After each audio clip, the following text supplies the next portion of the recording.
Tem um aplicativo que eu vou querer que você instale. Depois que instalar, pode baixar o arquivo que eu acabei de te mandar.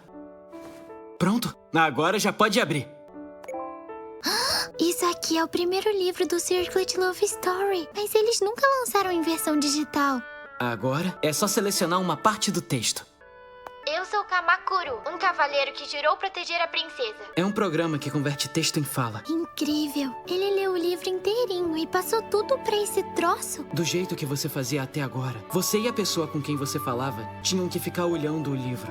Só que durante a conversa, não dava pra falar cara a cara. Mas com esse aplicativo, Vocês podem se olhar nos olhos? enquanto conversam, eu nem imagino a dificuldade que você deve ter pra falar em voz alta. Nenhum motivo disso acontecer. Mas eu queria poder achar um jeito de facilitar sua comunicação com as outras pessoas. Bom, vamos experimentar. Tenta falar alguma coisa pra mim aí. Te amo.